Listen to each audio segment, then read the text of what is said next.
नमस्कार दोस्तों, प्रतिवत क्लासेस में आपका स्वागत है। यह क्लास मध्य प्रदेश आबकारी आरक्षक परीक्षा 2025 की तैयारी के लिए लाभकारी होगी। इसमें हमने प्रीवियस ईयर में आए जनरल अवेयरनेस के क्वेश्चंस शामिल किए हैं और इससे हमें पता चलेगा कि किस तरह के क्वेश्चंस प्रीवियस ईयर्स एग्जाम में आए थे और 2025 में हम एक अनुमान लगा सकते हैं कि किस तरह के क्वेश्चंस आ सकते हैं। तो निश्चित तौर पर यह पूरी की पूरी जो क्लास है आपके लिए फायदेमंद साबित होगी और इसी तरह की क्लास हम आपको लगातार देते रहेंगे। तो चलिए हम देख लेते हैं पुराने क्वेश्चंस को। हमारा पहला प्रश्न है, कर्मयोद्धा ग्रंथ किसके जीवन पर लिखा गया है? तो इसमें पूछा है कर्मयोद्धा जो ग्रंथ है वो किसके जीवन के ऊपर लिखा गया है, उस व्यक्ति का नाम आपको बताना है जिसके लिए कर्मयोद्धा ग्रंथ को लिखा गया है। ऑप्शन ए है नरेंद्र मोदी, बी राहुल गांधी, सी द्रौपदी मुर्मू और डी सुभाष चंद्र बोस। तो इसका जो करेक्ट आंसर है ऑप्शन नंबर ए यानी नरेंद्र मोदी। प्रधानमंत्री श्री नरेंद्र मोदी जी की जीवनी के रूप में कर्मयोद्धा ग्रंथ को लिखा गया है और इसका विमोचन किया गया था 2020 में। तो ये आप याद रखेंगे कब आया था, ये 2020 में आया था। और इसका विमोचन करने वाले कौन थे, तो वह नाम भी आप याद रखें। हमारे जो गृह मंत्री है, गृह मंत्री आप जानते हैं कौन है, तो गृह मंत्री श्री अमित शाह जी ने इसे विमोचित किया था। तो अमित शाह जी के द्वारा इसे विमोचित किया गया था नरेंद्र मोदी जी की जीवनी है। तो आप देख रहे हैं किस तरह के प्रश्न जो है ये एक तरह से करंट अफेयर से रिलेटेड था, तो आप याद रखेंगे इस तरह के प्रश्न भी आते हैं। अगला प्रश्न हम देख लेते हैं, SDG 6 किस वर्ष तक यह सुनिश्चित करने पर केंद्रित है कि सभी के पास स्वच्छ भरोसेमंद जल और पर्याप्त जल स्वच्छता तक पहुंच है? तो आपको ये बताना है कि SDG जो गोल है, गोल नंबर 6, उसमें यह है कि सभी के पास में स्वच्छ भरोसेमंद और पर्याप्त मात्रा में जल की पहुंच हो। तो उसका जो है टारगेट कब तक के लिए सेट किया गया है कि सभी के पास में ये स्वच्छ जल हो जाए? ऑप्शन ए है 2025, बी 2030, सी 2035 और डी है 2040। तो इसका सही उत्तर हो जाएगा ऑप्शन नंबर बी 2030। सतत विकास लक्ष्य के तहत गोल नंबर 6 जो है, जो स्वच्छ जल से संबंधित है, टारगेट किया गया है कि 2030 तक सभी के लिए स्वच्छ भरोसेमंद जल और पर्याप्त जल स्वच्छता तक पहुंच सुनिश्चित हो जाए। तो ये SDG 6 का गोल है। एक तरह से ये जो जनरल अवेयरनेस के क्वेश्चंस है ये बार बार रिपीट होने वाले क्वेश्चंस होते हैं और कई बार करंट अफेयर से को रिलेटेड क्वेश्चंस होते हैं। तो इस तरह के क्वेश्चंस की आपको तैयारी करनी है। अगला क्वेश्चन है, किस देश ने 2021 में अंडमान और निकोबार द्वीप समूह विकास परियोजनाओं के लिए 265 करोड़ अमेरिकी डॉलर की अनुदान सहायता को मंजूरी दी है? तो उस देश का नाम बताना है जिसने अंडमान और निकोबार द्वीप समूह की विकास परियोजनाओं के लिए 265 करोड़ अमेरिकी डॉलर अनुदान देने के लिए मंजूरी दी है। ऑप्शन ए है दक्षिण कोरिया, बी रूस, सी जापान, डी सिंगापुर। इसका सही उत्तर ऑप्शन नंबर सी हो जाएगा, जापान। तो जापान ने 2021 में अंडमान और निकोबार द्वीप समूह की विकास परियोजनाओं के लिए 265 करोड़ अमेरिकी डॉलर की अनुदान सहायता देने की मंजूरी दी है। अगला क्वेश्चन है, जलवायु परिवर्तन प्रदर्शन सूचकांक 2023 में भारत का रैंक क्या है? आपको रैंक बताना है। रैंक दिया है ऑप्शन ए में 6वां, बी 7वां, सी 8वां और डी 9वां। तो इसका सही उत्तर हो जाएगा ऑप्शन नंबर सी यानी 8वीं रैंक है। जलवायु परिवर्तन प्रदर्शन सूचकांक 2023 में भारत की रैंक 8वीं है और 2022 से अगर तुलना करें, 2022 से आप इस रैंक की तुलना करेंगे तो ये 2 अंक का उछाल हुआ था। यानी 2022 में हमारी 6वीं रैंक थी और ये 2023 में 8वीं रैंक पे आ गया, यानी रैंक आपकी घट रही है। यहाँ पे 2022 में 6वीं रैंक थी, 2000 जो है 23 है उसमें 8वां आ गया। 2024 की बात करें तो 2024 में रैंक में फिर से बढ़ोतरी हुई और ये आ गया 7th में। मतलब जलवायु परिवर्तन प्रदर्शन सूचकांक में अब भारत की रैंक 2024 के आंकड़ों के अनुसार 7th है और 2023 की अगर बात करें तो ये 8वीं रैंक यानी 8th रैंक पर है। तो आप देख रहे हैं इसे कोरिलेट करके आपको पढ़ना है कि इस तरह के क्वेश्चंस आए हैं, तो इस तरह के क्वेश्चंस आने की संभावना 2025 के जो एग्जाम है उसमें भी है। अगला क्वेश्चन हम देखेंगे, मिसेज वर्ल्ड 2022 का खिताब किसे मिला है? अब यहाँ पे मिसेज वर्ल्ड बोला है तो इस वर्ड पे आपको फोकस करना है। मैसेज वर्ड जो होता है वो विवाहित महिलाओं के लिए ऑर्गेनाइज किया जाता है। तो 2022 में ये खिताब किसको मिला है आपको बताना है। ऑप्शन ए है सरगम कौशल, बी कैरोलिन जूरी, सी साइलिन फोर्ड और डी जेनिफर ले। ये जो 2023 का एग्जाम था उसके लिए एक तरह से करंट अफेयर का ये क्वेश्चन था। तो 2022 में जो मिला है खिताब, उनका नाम है सरगम कौशल। सरगम कौशल को 2022 में ये इनाम मिला, यह खिताब मिला है। और इससे पहले ये दूसरे नंबर की लेडीज थी जिनको ये मैसेज वर्ल्ड का खिताब दिया गया था। इससे पहले जो पहली बार जब मिला था भारत के लिए तो 2001 में मिला था। मतलब काफी लंबे साल के बाद में, लगभग 20 साल कवर होने के बाद में 2022 में ये किताब मिला।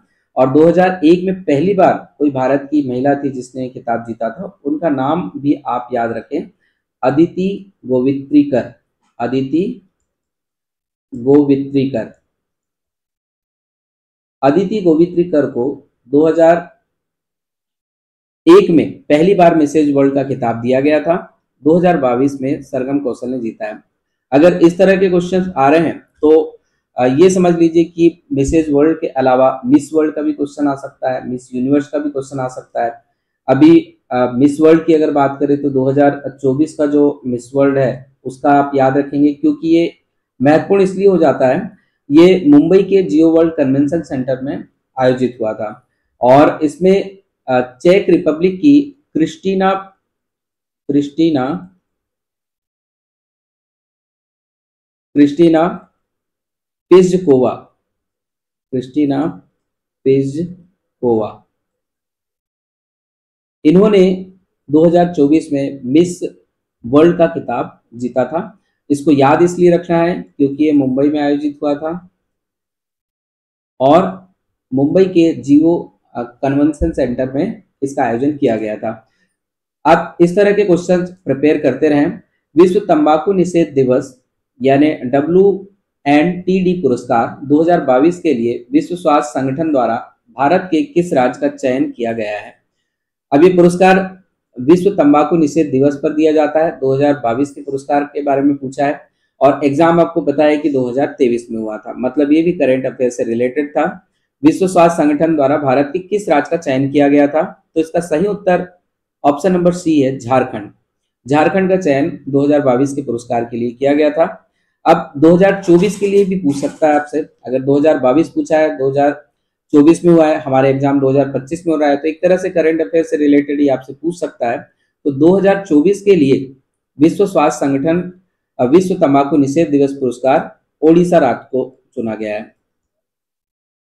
भारत में ये ओडिशा राज्य जो है इसे ये पुरस्कार दिया। 2022 में झारखंड को मिला था, 2024 में ओडिशा राज्य को दिया गया है। अगला क्वेश्चन हम देख लेते हैं। अगला क्वेश्चन है 2022 में निम्नलिखित में से किस समिति की अध्यक्षता माधवीपुरी बुच ने की। तो आपको बताना है कि किस समिति की अध्यक्षता माधवीपुरी बुच ने की थी।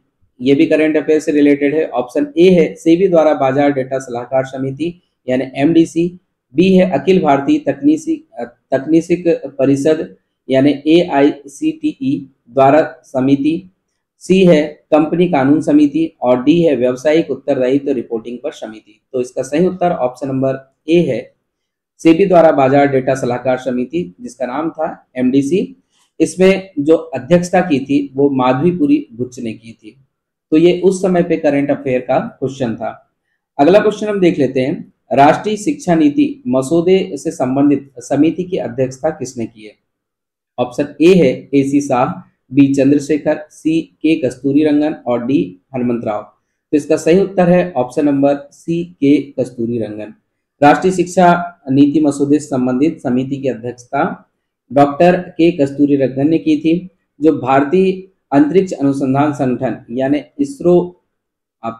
इसरो जो है, इसरो के पूर्व प्रमुख है। मतलब पहले ये इसरो के हेड रह चुके हैं, इसरो के पूर्व प्रमुख ये थे और इन्होंने ही राष्ट्रीय शिक्षा नीति जो मसौदा हुआ से संबंधित समिति थी उसकी अध्यक्षता की थी। और इस समिति ने 31 31 मई 2019 को 2019 को अपनी रिपोर्ट सौंपी थी, जिसमें राष्ट्रीय शिक्षा नीति का मसौदा प्रस्तुत किया गया था, और उसके बाद ही एनईपी 2020 आई थी। उसके बाद ही एनईपी 2020 आई थी। और 21वीं सदी की, आप इसे कह सकते हैं कि 21वीं सदी की पहली शिक्षा नीति है, क्योंकि इससे पहले जो शिक्षा नीति चल रही थी वो 1986 की चल रही थी, और उसको रिप्लेस करके एनईपी 2020 को लाया गया है। तो ये करंट अफेयर से जोड़ करके क्वेश्चंस आए थे। अगला क्वेश्चन हम देख लेते हैं। निम्नलिखित में से कौन सा सुधार भूरेलाल समिति से संबंधित है? आपको इसमें ऑप्शन दिया है। ए, भारत में क्रिकेट के लिए सुधारों की सिफारिश के लिए। ऑप्शन नंबर बी आपको इसमें दिया है मोटर वाहन कर में वृद्धि के लिए। सी ऑप्शन दिया है असंगठित क्षेत्र के लिए पेंशन योजना, और डी ऑप्शन दिया है बैंकिंग सुधार। तो इसका सही उत्तर हो जाएगा ऑप्शन नंबर बी, मोटर वाहन। ऑप्शन नंबर बी हो जाएगा इसका सही उत्तर।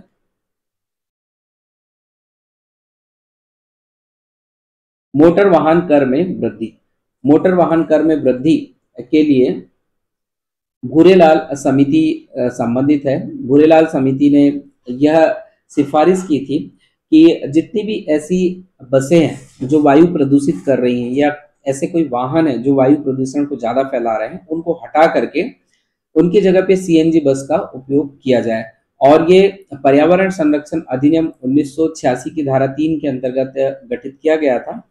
और मुख्य रूप से ये जो है ये दिल्ली के लिए गठित की गई थी। दिल्ली में प्रदूषण काफी ज्यादा है, तो उससे संबंधित भूरेलाल समिति थी, और समिति ने गैर सीएनजी बसों को चरणबद्ध तरीके से हटाने और सीएनजी बसों के उपयोग को बढ़ावा देने की सिफारिश उसमें की थी, और जिसको काफी ज्यादा दिल्ली में फॉलो भी किया गया है। अगला प्रश्न हम देखेंगे, निम्नलिखित में से कौन सी परमाणु की राजधानी थी? अब ऊपर जो क्वेश्चंस आए थे लगभग 9 क्वेश्चन, ये करंट अफेयर से रिलेटेड थे। आप यहाँ देख रहे हैं कि अब ये आपके सामान्य अध्ययन से रिलेटेड है, तो जनरल नॉलेज से संबंधित क्वेश्चंस अब आपको आ रहे हैं। इसमें जो है इतिहास, भूगोल और उसके बाद में राजनीति विज्ञान, इससे संबंधित क्वेश्चंस आपको मिलेंगे। तो देखते हैं किस तरह के क्वेश्चंस पहले आ चुके हैं। निम्नलिखित में से कौन सी परमाणु की राजधानी थी? ऑप्शन ए नागपट्टिनम, बी धार, सी बाड़मेर, जी और डी है जोधपुर। जो ऑप्शंस दिए गए हैं उसके अनुसार ऑप्शन नंबर 20 का करेक्ट होगा, क्योंकि परमाणु की राजधानी जो थी, सर्वप्रथम जो इसके संस्थापक थे राजा उपेंद्र जो है ये परमाणु के संस्थापक थे। परमार वंश की इन्होंने नींव डाली थी, और इनको अन्य नाम कृष्णराज के नाम से भी जाना जाता है। और इन्होंने 9वीं शताब्दी में परमाणु को स्थापित किया था, और उस समय पे इन्होंने उज्जैन को राजधानी बनाई थी। और कालांतर में हुआ ये था कि राजधानी चेंज होकर धार हो गई थी। और इसी धार में आपको एक बहुत ज्यादा विख्यात राजा हुए थे, राजा भोज। तो राजा भोज इसी धार में हुए थे, जो परमाणु में काफी ज्यादा विद्वान राजा माने जाते हैं। तो आप इसे पूरा याद रखेंगे, ये इतिहास से रिलेटेड आपके क्वेश्चंस थे। अगला क्वेश्चन है, किसके अनुसार सुल्तान पृथ्वी पर ईश्वर का साया था? तो आपको यहाँ पे बताना है किसने कहा था कि जो सुल्तान है ईश्वर पर पृथ्वी का साया है। ऑप्शन इसमें दिया है ए तुगरिल खान, बी कुतुबुद्दीन ऐबक, सी बलबन, और डी जोना खान। तो इसका सही उत्तर ऑप्शन नंबर सी है, बलबन याद रखेंगे। बलबन जो था, इन्होंने ये दिल्ली के सुल्तान जब बने थे, इन्होंने खुद को ईश्वर की छाया बोलना प्रारंभ कर दिया। उन्होंने ये भी कहा कि राजा पृथ्वी पर ईश्वर का प्रतिनिधि होता है, और इन्होंने राजत्व का एक देवी जो है सिद्धांत इन्होंने दिया था, और उन्होंने ये बताया था कि जो राजत्व होता है वो देवी संस्था के रूप में होती है। बलबन के विषय में कहा जाता है कि इन्होंने लौह और रक्त की नीति को अपनाई थी। तो आप बलबन के बारे में यह भी याद रखें, लौह और रक्त नीति, ये काफी ज्यादा पूछा जाता है, लौह व रक्त नीति। तो इनके द्वारा जो नीति अपनाई गई थी, लौह व रक्त नीति को अपनाया गया था।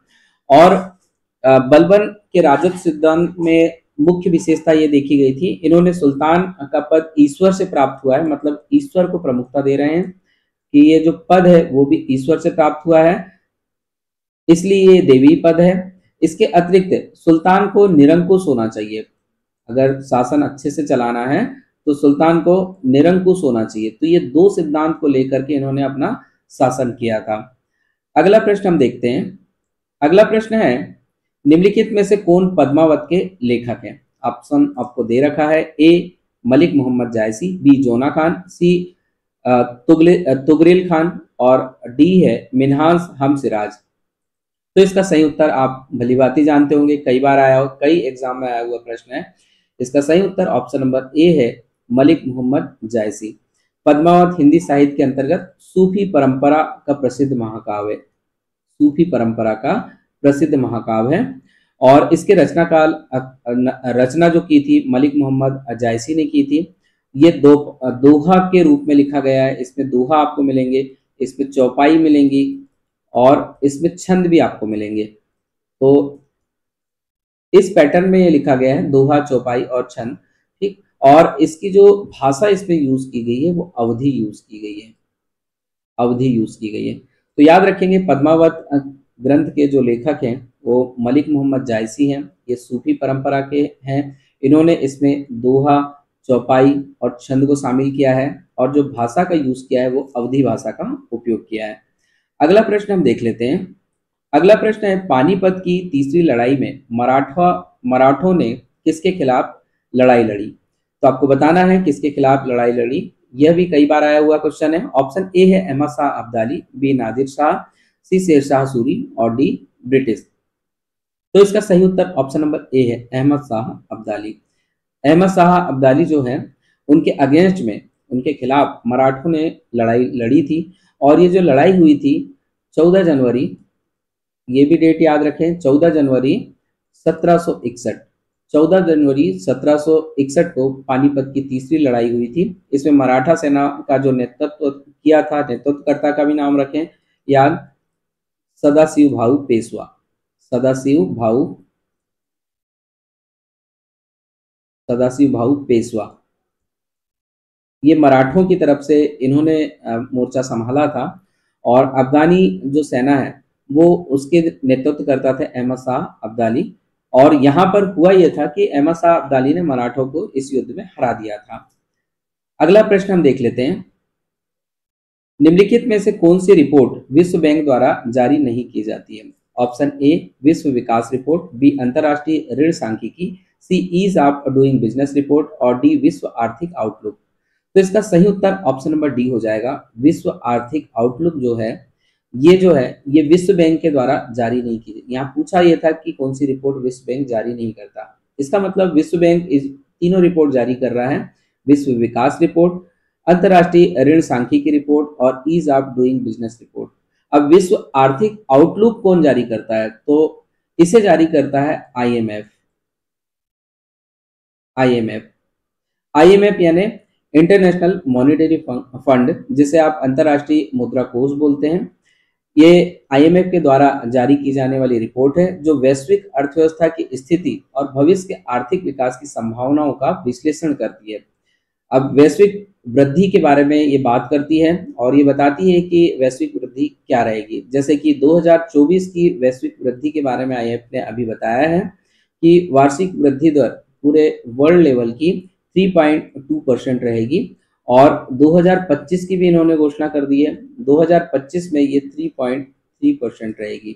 तो ये वृद्धि दर की घोषणा करते हैं विश्व आर्थिक आउटलुक में आईएमएफ के द्वारा। अगला प्रश्न हम देख लेते हैं। अगला प्रश्न है, वह व्यक्ति क्या कहलाता है जो उच्च जोखिम वाली कंपनियों में निवेश करता है? आमतौर पर ऐसी कंपनियां जिनका कोई राजस्व या लाभ नहीं होता है। ऑप्शन ए बुल निवेशक, बी एंजल निवेशक, सी द्विपक्षीय जाल और डी वैकल्पिक अर्थव्यवस्था। तो यहाँ पे पहले क्वेश्चन को आप अच्छे से पढ़ेंगे। वह व्यक्ति क्या कहलाता है जो उच्च जोखिम वाली कंपनियों में निवेश करता है, मतलब जिसमें जोखिम ज्यादा है वहां पे अपना पैसा लगाता है।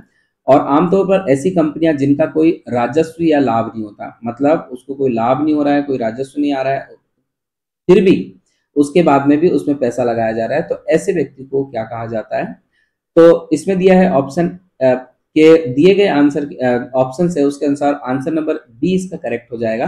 ऐसे व्यक्ति को एंजल निवेशक कहते हैं, या फिर उसे वेंचर कैपिटलिस्ट यानी कि उद्यम पूंजीपति के नाम से भी जाना जाता है।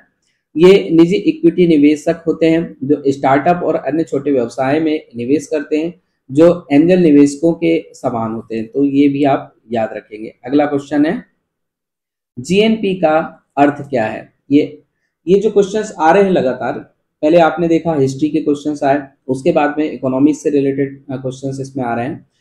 जीएनपी का अर्थ आपको बताना है। ऑप्शन ए है सकल राष्ट्रीय उत्पाद, बी वैश्विक राष्ट्रीय उत्पाद, सी सकल राष्ट्रीय उत्पादन और डी है राष्ट्रीय उत्पादन प्राप्त। तो इसका सही उत्तर ऑप्शन नंबर ए हो जाएगा। ऑप्शन नंबर ए में है सकल राष्ट्रीय उत्पाद। जीएनपी का अर्थ होता है ग्रॉस नेशनल प्रोडक्ट, जो कि किसी देश के निवासियों के द्वारा, कोई देश में जितने भी निवासी निवास कर रहे हैं उनके द्वारा एक निश्चित अवधि में, और जनरली ये अवधि 1 साल की गिनी जाती है, तो निश्चित अवधि में उत्पादित सभी अंतिम वस्तुओं और सेवाओं का कुल बाजार मूल्य है, चाहे वो उत्पादन का स्थान कहीं पर भी हो।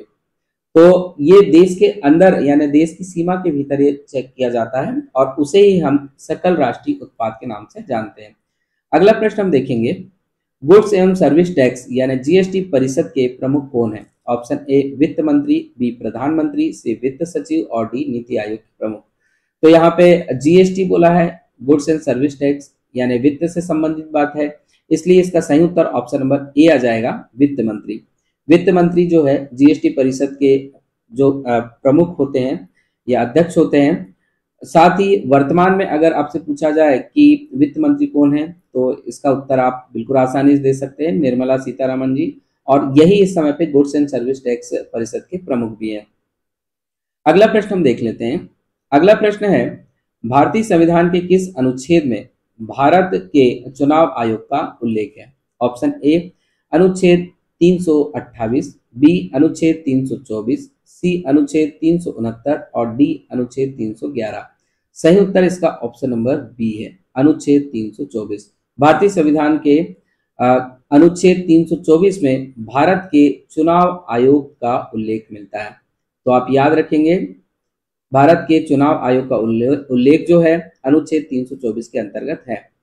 अगला क्वेश्चन है, नशीले पेय और पदार्थों के उपयोग पर प्रतिबंध रिक्त है, तो रिक्त स्थान पे आपको पूर्ति करना है। ऑप्शन ए है अनुच्छेद 27 के तहत व्यक्ति को राज्य के विरुद्ध मौलिक अधिकार प्राप्त है, बी अनुच्छेद 27 एक नागरिक का मौलिक कर्तव्य है, सी अनुच्छेद 17 के तहत व्यक्ति को राज्य के विरुद्ध मौलिक अधिकार प्राप्त है और डी अनुच्छेद 47 में निहित दिशा निर्देशों में से एक।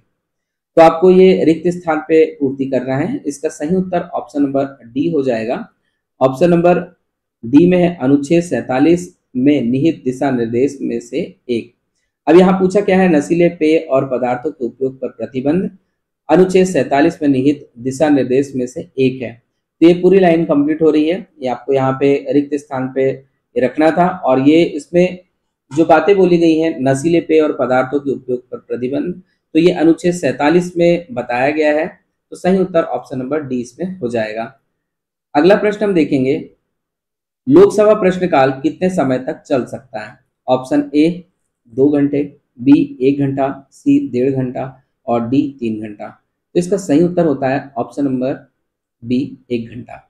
लोकसभा का जो प्रश्नकाल होता है वो 1 घंटे तक चलता है और आमतौर पर सुबह 11 बजे से लेकर के 12 बजे तक, यानी 11 से 12 1 घंटा होता है। इस 1 घंटे के दौरान ये प्रश्न काल प्रारंभ होता है और प्रश्नकाल लोकसभा की कार्रवाई का पहला घंटा होता है। इसके अतिरिक्त इसकी अगर प्रक्रिया की बात करें तो इस दौरान सदस्य मंत्रियों से अपने अपने मंत्रालय के कामकाज से संबंधित प्रश्न पूछते हैं, है ना। तो इसमें जो सदस्य होते हैं वो अपने मंत्रियों से कामकाज से संबंधित प्रश्न पूछेंगे और प्रश्न के प्रकार तारांकित होंगे, जिनके लिए मौखिक उत्तर अपेक्षित होता है, और अतारांकित भी हो सकते हैं, जिनके लिए लिखित उत्तर अपेक्षित होते हैं। तो तारांकित अतारांकित दोनों ही तरह के प्रश्न इसमें पूछे जाते हैं और ये पहला घंटा होता है। अगला तो आपने यहाँ तक देखे कि ये 20 क्वेश्चन जो हैं ये आपके जनरल अवेयरनेस से आए थे और ये 2022 की कांस्टेबल एग्जाम है उससे रिलेटेड प्रश्न है। इसका पूरा